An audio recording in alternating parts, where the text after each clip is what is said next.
Esse aqui é a eletrização por indução, né? Que ficou faltando a gente ver na semana passada. Então, a gente viu que existem alguns processos de eletrização, né? São três. Aí, na aula passada, a gente falou do processo de eletrização por atrito e por contato, que são aqueles onde a gente verifica a conservação da carga elétrica. Esse processo de eletrização por indução não acontece conservação da carga elétrica, né? Como a gente vai ver aí no exemplo que a gente vai discutir agora.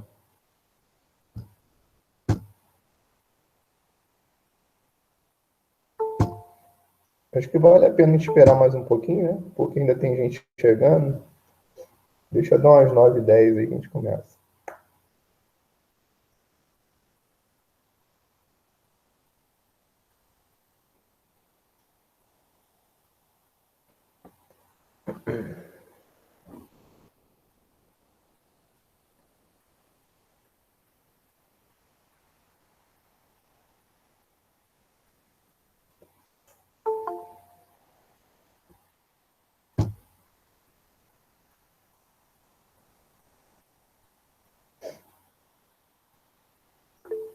Bom dia.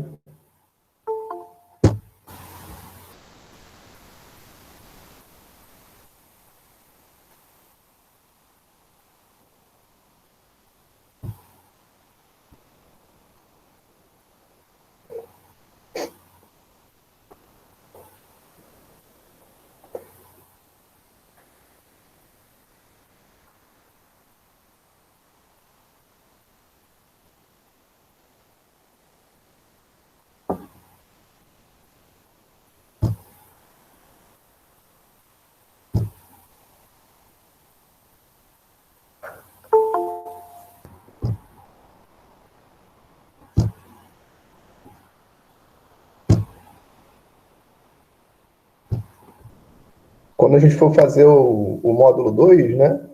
Daqui a umas 3 ou 4 semanas, a gente vai mudar um pouquinho. Eu vou mandar, ou eu vou mandar o convite, né? Para vocês não precisarem tá pedindo para entrar na sala, né? Ou então eu vou arrumar outro jeito aí. Provavelmente na semana que vem, quando eu passar a lista de presença, eu vou pedir para vocês colocarem o e-mail de vocês, tá? Do G Suite, para poder fazer o convite lá do Google Meet.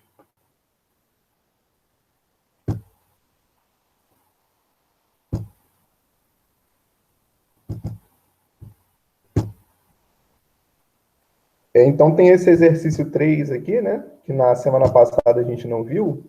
Deixa eu aumentar um pouco para vocês verem. No exercício 3 a gente discute aqui a tal da eletrização por indução. E nesse tamanho tá bom, dá para ver bem, né?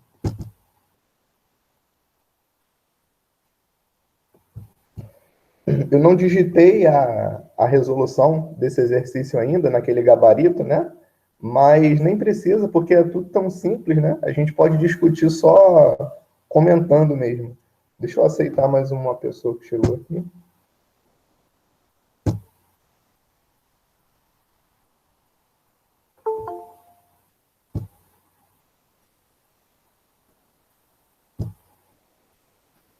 Então, o exercício diz o seguinte, ó. Em um processo de eletrização por indução, um corpo indutor carregado com menos 5 microcoulombs polariza um segundo corpo, condutor e neutro. Então, você tem dois corpos. Um é o indutor, né, que é aquele que está carregado, em princípio, né? Ele tem uma carga de menos 5 microcoulombs. O outro está neutro, está com carga zero. Ele tem elétrons lá na estrutura dele, né? Elétrons livres que se deslocam pelo material, mas a quantidade desses elétrons é igual à quantidade de carga positiva que você tem dentro do corpo. Então, ele é um corpo neutro. Em seguida, um fio de cobre é ligado ao polo negativo, né, por o polo negativo do corpo polarizado ao chão, permitindo o deslocamento de 5 vezes 10 a 13 elétrons do corpo para a Terra. Nessas condições, responda. O corpo polarizado se torna negativo ou positivo no final do processo. Então, o que está acontecendo aqui é algo semelhante ao que a gente tem nessa figura, né?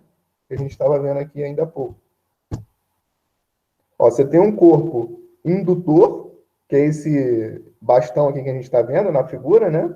Então, esse corpo indutor, quando ele se aproxima do corpo carregado, do corpo neutro, ó, inicialmente o corpo está neutro, né? Então, as cargas elétricas positivas e negativas estão distribuídas de forma, né, mais ou menos uniforme pelo material. Agora, quando você aproxima desse corpo neutro, esse corpo indutor, o que esse corpo indutor faz é que ele polariza o corpo neutro. Tá? Então, ele empurra para longe as cargas de mesmo sinal, né? Então, como o corpo indutor ele é negativo, ele vai empurrar os elétrons desse corpo neutro para longe. Então, em contrapartida, esse lado aqui que está mais perto do indutor vai ficar positivo. E com isso você está polarizando esse objeto aqui, né? Porque ele é aquele corpo que antes tinha as cargas positivas e negativas distribuídas uniformemente, depois que ele se torna polarizado, essa distribuição não é mais uniforme, né? Você tem um lado positivo e o outro lado negativo. Né? Como um todo, esse corpo aqui é neutro, mas agora ele está polarizado. Você tem um ponto aqui, né? Uma parte desse objeto que está positiva e a outra parte está negativa. Tá? E aí, se você vier com um fio de cobre e ligar, né, essa parte negativa aqui do corpo ao chão, o que vai acontecer é que esse excesso de elétrons aqui vai ser deslocado pelo fio até o chão. Tá? Então, o que o exercício está dizendo para a gente é que esse corpo indutor aqui ele tem uma carga de menos 5 microcoulombs. E aí, quando você coloca o fio em contato com o polo negativo e liga ao chão, vai fluir, né, desse corpo para o chão uma quantidade de 5 vezes 10 a 13 elétrons. É o que é dito aqui nesse enunciado. Tá? E aí, quando você deixa esses elétrons saírem, depois você retira o fio, né? Ou corta ele, o que acontece com esse corpo aqui que estava neutro? Ele vai ficar positivo, porque ele perdeu elétrons para o chão. Tá? E a gente pode contar a carga elétrica que esse corpo vai ter, né? Qual carga elétrica positiva que esse corpo vai ter, considerando que a gente sabe a quantidade de elétrons que saiu. Né? Então, se eu sei a quantidade de elétrons que saiu, como eu sei a carga de cada elétron, então eu consigo determinar a carga final que esse corpo que estava neutro vai ter ao final desse processo. Tá? Então, tudo que a gente tem que fazer nessa questão é isso. Tá? Então, a primeira pergunta que é feita aqui é a seguinte: o corpo polarizado se torna negativo ou positivo ao final do processo? Ele vai se tornar positivo, né? Porque como você está aproximando um indutor que é negativo, então quando você liga lá o fio de cobre ao polo negativo daquele corpo polarizado, você vai perder elétrons para a Terra, consequentemente esse corpo ele fica positivamente carregado. Então a resposta da letra A é positivo, ele fica positivamente carregado. Né? O corpo polarizado ganha qual carga elétrica ao final do processo? Aí é que entra a quantidade de elétrons, né? Para a gente determinar qual a quantidade de carga que ele vai ter, a gente tem que saber quantos elétrons saíram dali daquela estrutura, daquele material, né? E essa informação é dada aqui no enunciado.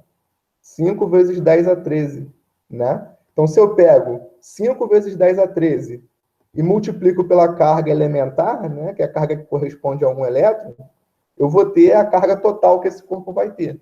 Tá? Então, ó, 5 vezes 1,6 dá 8, né?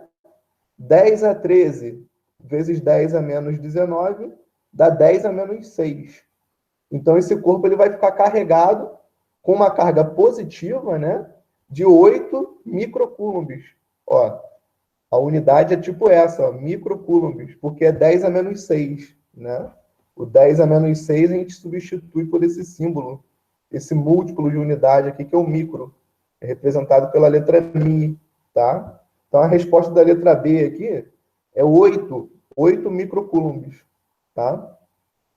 Por que 8? Porque a quantidade de elétrons é exatamente essa quantidade aqui, né? Então, se você multiplica pela carga elementar, dá 8 microcoulombs, tá? Aí na letra C ele pergunta assim: qual é a carga total do sistema formado pelo corpo indutor e o corpo que sofre a polarização antes do processo ser realizado? né? Então, estou falando antes do processo ser realizado, né? Antes do processo ser realizado, qual que é a carga do corpo que foi polarizada? A carga dele é zero, né? Ele estava como nessa figura aqui. Ó. Ué, alguém querendo entrar aqui que eu nem vi.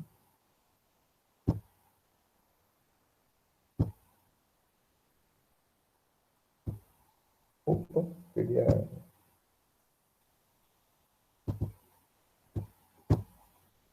Tá, então, antes do processo se realizar, esse corpo aqui, que é o corpo que fica polarizado depois, né? Ele está neutro, né? Então, a carga dele é zero.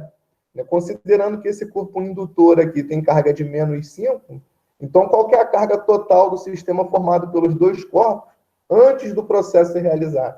É zero mais -5 dá -5 microcoulombs, né? Então, a resposta aí da letra C ou D, que eu não me lembro, da letra D, né? É -5 microcoulombs, né? Um deles tem -5, o outro tem zero, então o total é -5, tá? E depois... Vinícius, Oi. esse zero é do corpo neutro? É, do corpo neutro, daquele que vai ser polarizado. Né? Ele é condutor, né? Então ele tem elétrons livres, mas inicialmente ele está neutro, porque ele tem a mesma quantidade ali dentro de cargas positivas e de cargas negativas.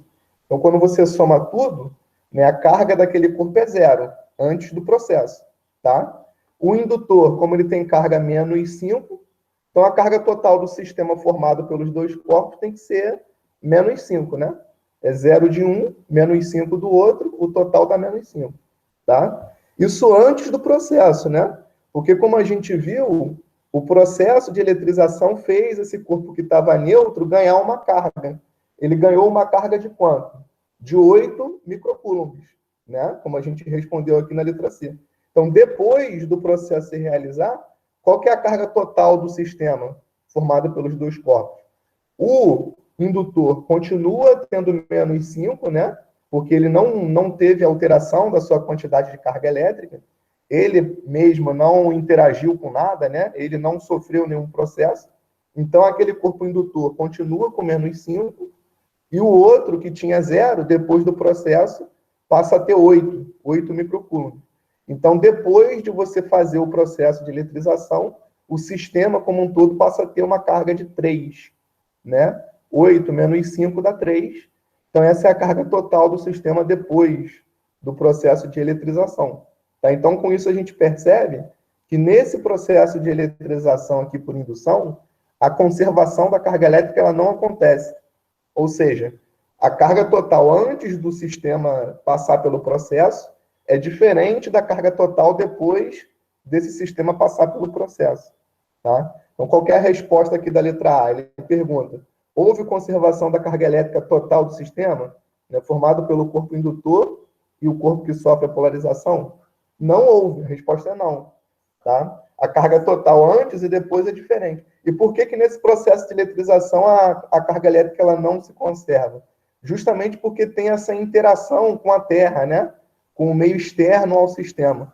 Tá? Então, como você tem troca de cargas com o meio externo, né, naturalmente a carga elétrica total do sistema ela não pode se conservar. Tá? Então, esse é o único processo de eletrização dos 3 que a gente estudou, onde isso acontece. Na eletrização por atrito, não. Os corpos eles são eletrizados, né, trocando cargas só entre eles. Então, se você somar a carga total antes e depois do processo, tem que dar a mesma quantidade. A mesma coisa acontece na eletrização por contato. Tá? Eles trocam cargas só entre eles. Então, a carga total do sistema não muda. Agora, aqui na eletrização por indução, não. Você tem uma interação com o meio externo, né, com a Terra. Por isso que não acontece a conservação da carga elétrica. Tá? Então, sobre o processo de eletrização, a gente já discutiu bastante coisa, já entendeu bem como é que funciona, né? Então, para a aula de hoje, a gente pode agora discutir a lei de Coulomb, né? Que é aquela lei que diz, né, mais quantitativamente como é que funciona a interação entre cargas elétricas. Como é que eu faço a conta para descobrir a força que uma carga faz na outra. Quem diz para a gente como é que se faz essa conta é a lei de Coulomb, tá? Que a gente vai ver aqui agora na aula de hoje. Então, aqui a gente tem uns slides, né, da lei de Coulomb, a gente já discutiu bastante. Não vale a pena a gente ficar perdendo muito tempo revisando isso, né? A lei de Coulomb mesmo, que é a lei matemática que diz, né, como as cargas interagem, é essa aqui, né? É essa fórmula aqui, tá? Vale mais a pena a gente partir direto para as questões. Então, a gente tem 3 exercícios aqui nessa lista. Na verdade, ficou faltando um, que a gente vai discutir também aqui na resolução, tá? O primeiro exercício é um exercício relativamente simples, onde as cargas elas estão ao longo de uma mesma linha reta, tá? Então, eu já vou mostrar para vocês aqui a resolução e a gente vai discutindo a questão em cima da resolução.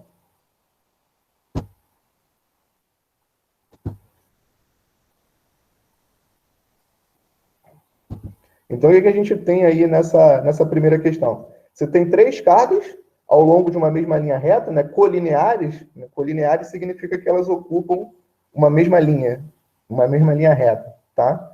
E aí essas cargas, elas têm cada uma, né, um valor aí bem definido. Então, a carga QA, que é essa primeira aqui, ela tem uma carga de 4 microcoulombs, tá vendo? A carga QB tem um valor aí de menos 12 nanocoulombs. Você vê que é diferente a unidade. Ó. Aqui é micro, representado por um mi, 10 a menos 6, né? E aqui é outro múltiplo de unidade, é um nano, que é 10 a menos 9. Tá? E a terceira carga lá, da linha reta, é a carga C, que tem 6 nanocoulombs. Tá? A distância entre essas cargas é informada aí, tá? Então, entre a carga QA e a carga QB, você tem 6 centímetros. E entre a carga QA e a carga QC, você tem 15 centímetros, né? Porque aqui é 6, né? Mais 9, que distancia QB de QC. Então, 9 com 6 dá 15, tá? O que a gente quer é determinar a força resultante nessa carga QA, a primeira aqui da fila, tá?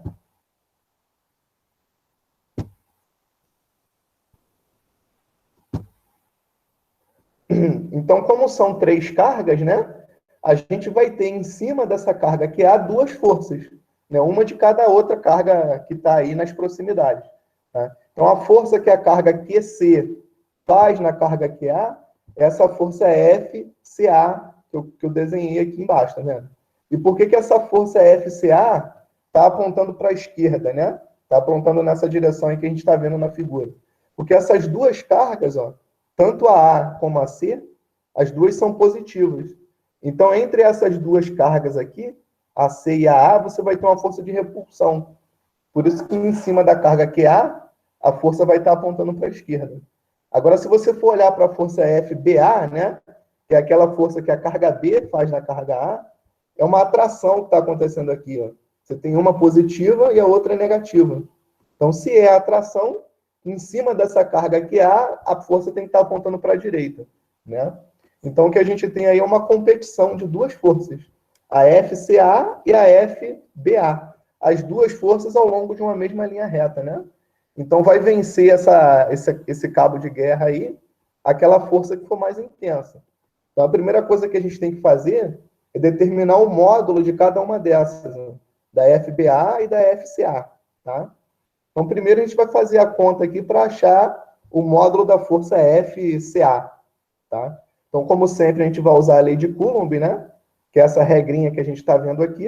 Então, eu tenho a constante, né? Lembrando que essa constante aí, ela tem um valor que depende do meio, né? Onde a experiência está sendo realizada. Se não tiver informação nenhuma a respeito do meio, a gente vai assumir que esse meio é o vácuo.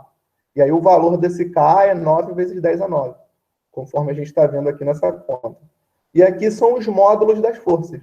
A gente coloca para calcular o módulo da força FCA, o módulo da carga QC e o módulo da carga QA. Ou seja, se essas cargas aqui, qualquer uma delas fosse negativa, esse sinal de menos não entra no cálculo da força, tá? Do módulo da força, né? Para que serve o sinal da carga? Para saber para que lado que a força aponta, tá? Então, para calcular o módulo da força, você calcula esse módulo em função do valor absoluto, né, daquela carga, não do sinal. O sinal não interessa, não importa, tá bom?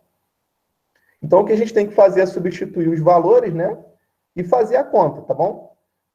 Quanto que vale esse Q? A constante K, como eu falei, vale 9 vezes 10 a 9. Essa carga QC foi dada.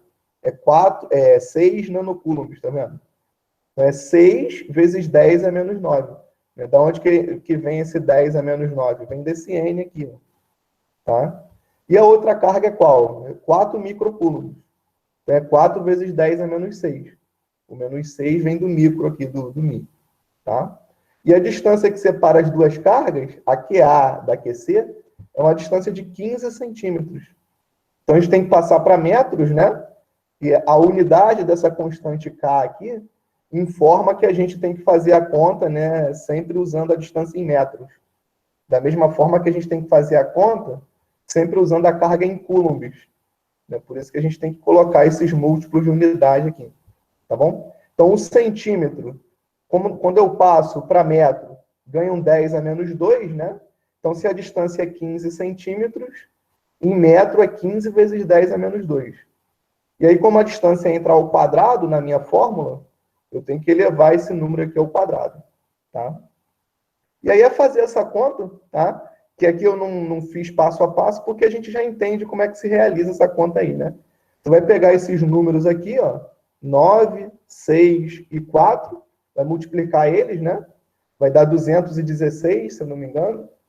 Esse 15 ao quadrado aqui dá 225, né?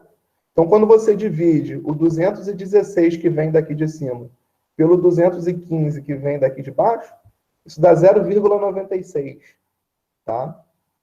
E a base 10 é muito simples, né? A gente pega a base, repete, soma os expoentes aqui em cima, subtrai com o expoente que der aqui embaixo, tá bom?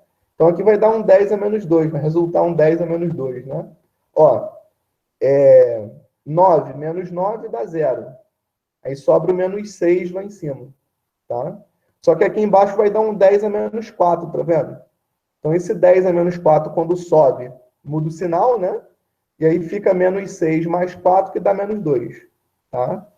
Então, o resultado dessa conta é 0,96 vezes 10 a menos 2. Que a gente pode aproximar, inclusive no enunciado da questão está falando para fazer isso, né? A gente pode aproximar esse valor aqui por 1, né? Então, 0,96 é aproximadamente igual a 1. Então, esse é o valor da força FCA. O módulo dessa força aqui, ó. 1 vezes 10 a menos 2 newtons, tá? Então, essa mesma conta que você fez para achar o FCA, você vai fazer para achar o FBA, essa outra força aqui, tá? Então, fazendo a conta, considerando que a distância aqui entre QA e QB é de 6 centímetros, né? Por isso que aparecem 6 vezes 10 a menos 2 aqui embaixo. Você vai fazer essa conta aí do mesmo jeito e vai chegar nesse resultado, ó. 12 vezes 10 a menos 2 newtons, tá? Então, para o lado, você tem uma força de 12, né, vezes 10 a menos 2. Para o outro lado, você tem uma força de 1. Né? Então, quem é que vai ganhar esse cabo de guerra aí? Logicamente que é essa força aqui, FBA, né? Ela tem um módulo muito maior do que a outra força lá que está se opondo. Né? Então, por isso que a força resultante nessa carga QA vai estar apontando para o lado da força FBA. Ela é mais intensa. A força resultante está sempre para o lado da maior. Tá? E quanto que vai valer o módulo dessa força resultante? Para esse exemplo aqui é muito simples. Você pega o módulo da força FBA e subtrai dele o módulo da força FCA. Então é 12 menos 1, dá 11, né? 11 vezes 10 a menos 2 newtons. Esse que é o módulo da força resultante aqui nesse exemplo. Da força resultante que age na carga que há, né? Nessa carga aqui, que está no extremo aí da linha reta. Aí, se você for fazer o módulo da força que age em QB, o procedimento é o mesmo, né? Primeiro você faz a força que A faz em B. Depois você faz a força que C faz em B. Vê qual das duas é maior, né? E determina com isso a força resultante. Tá? Vinícius. Oi. A força resultante você pega a B antes pelo módulo dela ser maior, né? Você pega sempre o módulo da maior menos o módulo da menor, tá? para dar um número positivo. O módulo de uma força tem que ser positivo, né? Então, você tem que pegar sempre a maior menos a menor. Certo? Era essa a dúvida? Ah, entendi. Obrigada. Então, esse primeiro exemplo aqui é um exemplo bem simples, né? Você tem as cargas aí ao longo de uma linha reta, tá? O segundo exemplo, ele começa a ficar um pouco mais complicado, né? A análise vetorial, porque as cargas, elas não são colineares, elas não estão na mesma linha reta. Elas são coplanárias, porque elas formam um plano, né? Mas elas não são colineares. Tá? Então, o que o exercício diz para a gente é que você tem 3 cargas de valor igual, né, de mesmo módulo, que é menos 5 microcoulombs, tá? E essas 3 cargas ocupam os vértices de um triângulo retângulo, né, isósceles. O que é um triângulo isósceles, que vocês aprendem lá na geometria? O triângulo isósceles é aquele que tem 2 lados que medem a mesma coisa, medem o mesmo valor, tá? E a gente sabe que a diagonal, ou seja, essas três cargas, né, ocupam os vértices de um quadrado, né? Isso aqui, se a gente for olhar, é um quadrado. Tá?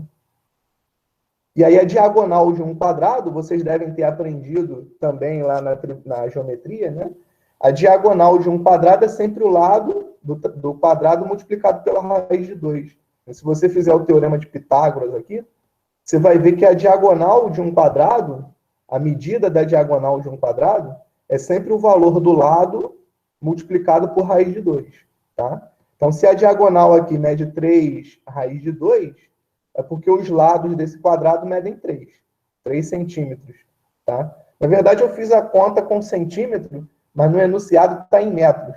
Então, vocês podem depois refazer essa questão aqui, usando a unidade que ele dá aí no enunciado. Tá? Então, você tem 3 cargas. Essas 3 cargas valem, todas elas, menos 5 microcoulombs, e elas ocupam os vértices desse triângulo retângulo isósceles aqui. O que a gente tem que fazer é determinar a força resultante nessa carga que está no vértice aqui, que forma um ângulo de 90 graus. Tá? Então, como sempre, né, a gente vai ter aqui 2 cargas atuando nessa carga Q3, né? A Q1 e a Q2. Cada uma delas vai fazer uma força nessa carga Q3. E aí, a primeira coisa que a gente vai fazer sempre é descobrir como que são essas forças aí, né? Então, essa carga Q1 aqui e a carga Q3, elas não têm o mesmo sinal, que é negativo, né? Então, a força entre essas 2 cargas é de quê? É de repulsão. Por isso que a força que essa carga Q1 está fazendo na carga Q3 aponta para baixo. É uma seta apontando para baixo, porque é repulsão, né? Se uma delas fosse positiva e a outra é negativa, aí a seta estaria apontando para cima, porque seria uma atração. Né? Mas aqui, como é a repulsão, então o vetor que representa a força que Q1 faz em Q3 é essa seta apontando para baixo aí. Tá? E a carga Q2 faz na carga Q3 uma força que também é de repulsão. Elas têm o mesmo sinal, elas são idênticas. Né? Então, por isso que a força em cima de Q3 está apontando para a direita. Tá? A gente vai precisar calcular o módulo das 2 forças? Não, né? Essas 2 forças elas têm o mesmo módulo. Ó, as cargas envolvidas nas 2 contas são as mesmas, né? Essas 3 cargas elas são idênticas, né? E as distâncias que separam tanto a carga 1 como a carga 2 da carga 3 é 3 centímetros. Então, o módulo da força F23 é o mesmo módulo da força F13. Tá? Então, basta fazer uma conta que a gente sabe o módulo da outra força. Tá? E aí, que conta que a gente tem que fazer? A conta da lei de Coulomb. Então, por exemplo, aqui, usando a carga Q1 e a carga Q3, a gente vai chegar no resultado aí de 250 newtons. Tá? Ó, essa constante K vale 9, né, vezes 10 a 9. A carga Q1 em módulo, né, tira o sinal de menos, é 5 vezes 10 a menos 6. O menos 6 vem do micro, né, do mi aqui. A outra carga Q3 também é 5 vezes 10 a menos 6. Então, quando você multiplica aqui em cima, né, divide pelo número que tem aqui embaixo, você chega nesse resultado. 250, tá? 250 considerando a distância de 3 centímetros. Se você fizer em metros, aparece uma base 10 aí, vocês podem calcular depois, tá? Então, ó, essa força F, 2,3 e a força F, 1,3, as duas têm módulo de 250 newton. E aí, qual que vai ser o módulo da força resultante? Ó, a força resultante aqui agora é a diagonal desse quadrado, né? Gerado por esses dois vetores. Né? Porque agora a gente tem um caso aí onde os vetores eles não são colineares. Eles não estão na mesma linha reta, tá? Então, como eles estão formando um ângulo de 90 graus, a força resultante é a diagonal desse quadrado, ou desse retângulo, se fosse um retângulo, né? Aqui, no caso, é um quadrado porque as duas forças têm o mesmo módulo, tá? E aí, se eu quero saber a diagonal de um quadrado, o que eu vou usar? Vou usar o teorema de Pitágoras, que é isso que está escrito aqui, ó. A força resultante ao quadrado é a força F(1,3) ao quadrado, mais a força F(2,3) ao quadrado, tá?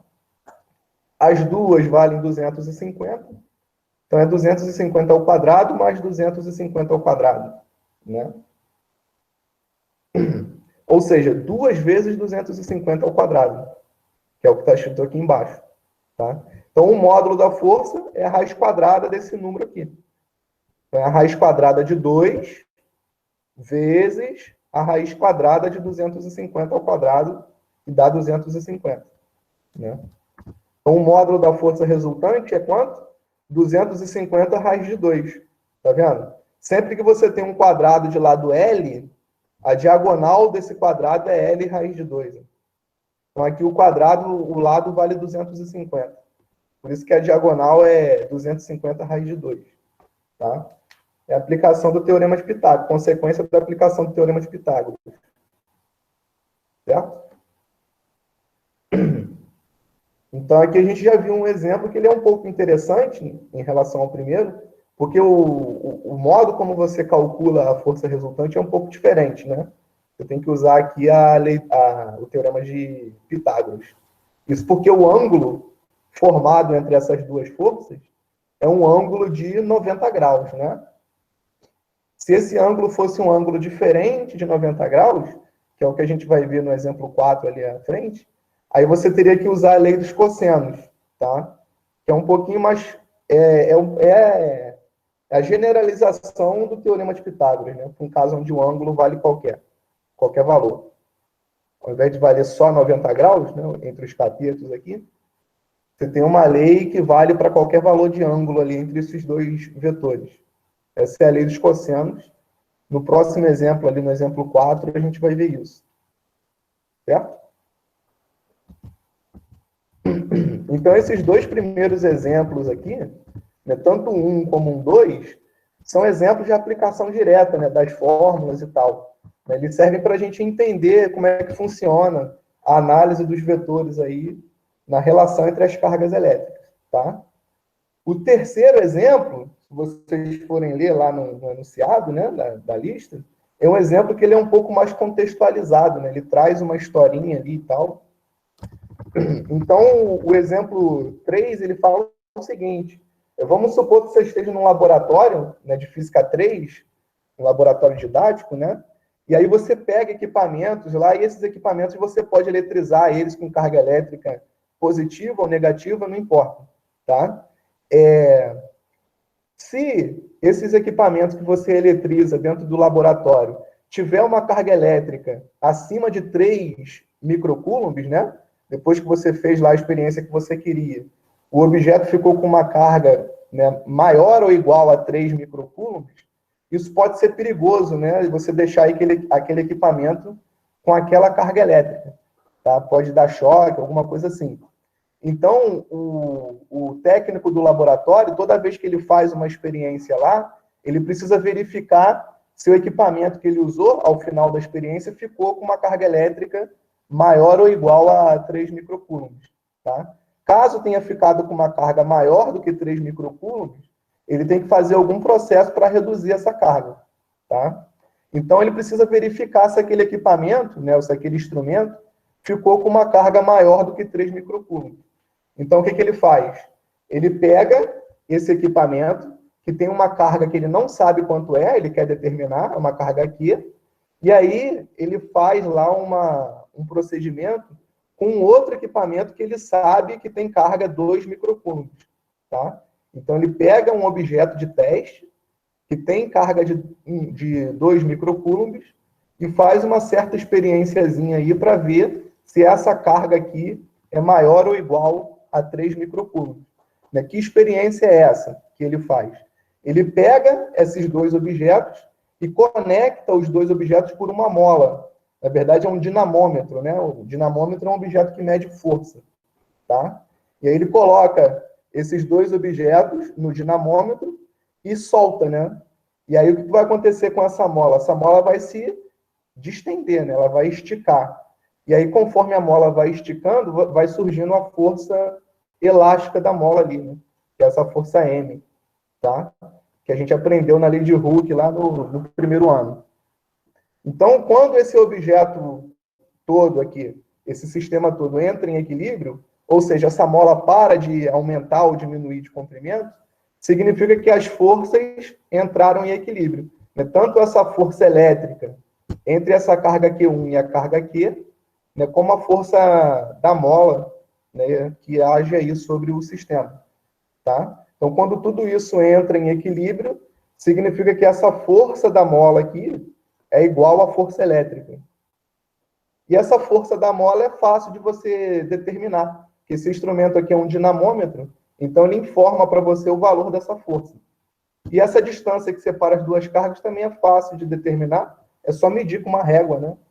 Então, ó, essa distância aqui é fácil de medir, o valor da força Fm também é de fácil obtenção, né?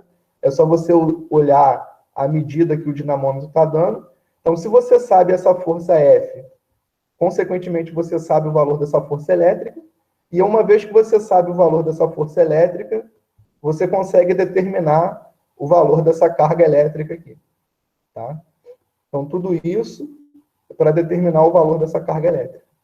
Então, vamos supor que essa força da mola aqui dê 20 newtons. O cara mediu lá no dinamômetro, percebeu que o dinamômetro dele estava marcando 20 newtons. E aí ele mediu a distância entre as duas cargas e viu que a distância que separa as duas cargas é de 6 centímetros. Né? Com essas duas informações, ele consegue calcular o valor dessa carga aqui. É só usar a lei de Coulomb. Ó, porque a distância é conhecida, né? 6 centímetros. Essa carga Q1 aqui também é conhecida, em princípio, vale 2 microcoulombs. E a força total, né, o valor dessa conta, também é dado, é 20 newtons.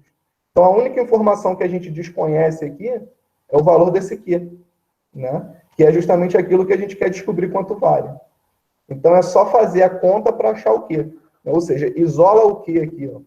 Passa o D ao quadrado para lá multiplicando, né? E passa esse Q, né, Q1 vezes K aqui dividindo. Tá? Então, o valor da carga aqui daquele objeto é 20D ao quadrado sobre K vezes Q1. E tem esse valor aqui, 2 microcoulombs.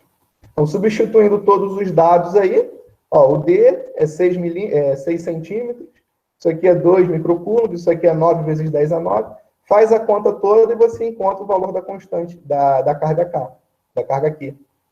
Né? Então, essa conta aqui vai dar para a gente 4 microcoulombs. Tá? 4 microcoulombs. Então, se ele queria saber se essa carga tem mais ou menos do que 3 microcoulombs, com esse procedimento ele consegue verificar que a carga tem mais do que 3 microcoulombs. Então, como essa carga aqui ela é maior do que 3 microcoulombs, então vai ser necessário fazer um processo de eletrização para reduzir a carga desse objeto e deixar ele guardado lá no laboratório. Né? Porque ele não pode ter mais do que 3 microcoulombs, senão oferece risco lá. Tá? Então, esse processo, essa questão 3 aí, é uma questão que tem mais o formato do Enem, né? É uma questão muito interpretativa. Ela dá um texto enorme, né? Um texto grande, onde você precisa extrair muita informação dali, mas a parte operacional mesmo, a conta, é uma conta bem simples, tá vendo? Se comparar com as contas que a gente fez no exercício anterior, né? É bem menos, são bem menos contas. Tá? Então, esse é o tipo de exercício mais padrão Enem, né? Você tem mais aqui... A habilidade que ela exige mais de você é mais a leitura e a interpretação do que a própria matemática, né? Vinícius, Hum. da onde saiu esse 3 microcubo? Da onde saiu o? O 3 microcubo. O 3 microcoulombs é um padrão que o laboratório estabelece, tá? Se um certo objeto tem carga maior do que 3 microcoulombs, então é necessário fazer um processo de eletrização para reduzir essa carga, tá? Então esse 3 microcoulombs aqui é um padrão estabelecido aí por normas de segurança do laboratório, tá? Então tudo que a gente tem que fazer é descobrir quanto vale esse Q. Se esse Q for maior do que 3 microcoulombs, então você precisa manipular a carga elétrica desse objeto para reduzir ela para um valor inferior a 3. Tá? Então o 3 está no enunciado da questão. Certo? E tem aí o caso, né, onde o ângulo formado entre as forças é um ângulo diferente de 90 graus. Aqui é 60 graus. A gente tem que usar a lei dos cossenos, que a gente já aprendeu já no primeiro ano, quando a gente falava lá de leis de Newton, né? Aqui ela volta, tá? Eu vou deixar esse exemplo aí para a próxima aula, já que ele vai dar um pouco de trabalho, né? Já são 9h50. Eu acho que a gente vai passar pelo menos uns 15, 20 minutos aí discutindo essa questão. Então, eu vou deixar para a próxima aula. E aí, na aula que vem, a gente vai falar sobre esse exercício e também vai discutir o último assunto que a gente viu até agora, que é aquela parte de campo elétrico. Tá? Depois, na semana, sem ser a semana que vem a outra, a gente vai ter a atividade do Kahoot, né, que vai valer a notinha aí. E aí começa o módulo 2, que é a parte de circuitos elétricos, que é mais interessante do que isso que a gente está vendo aqui no módulo 1. Certo?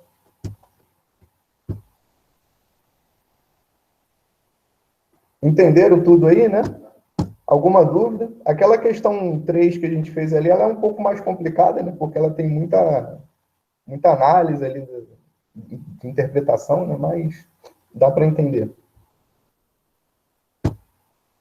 Vou botar aqui, tá? A lista.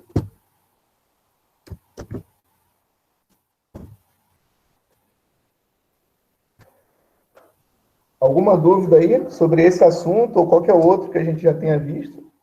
Estou à disposição. Se quiserem tirar dúvida dos exercícios da lista, daquele questionário que está na plataforma, também pode, tá? Não tem problema não. A lista de presença está aí no chat, tá? Se vocês não tiverem dúvida, por hoje a gente encerra aqui.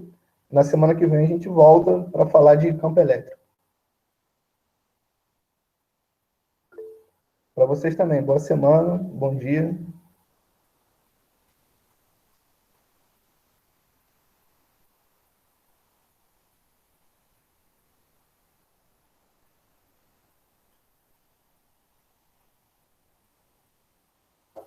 Até semana que vem. Bom dia, tchau, tchau.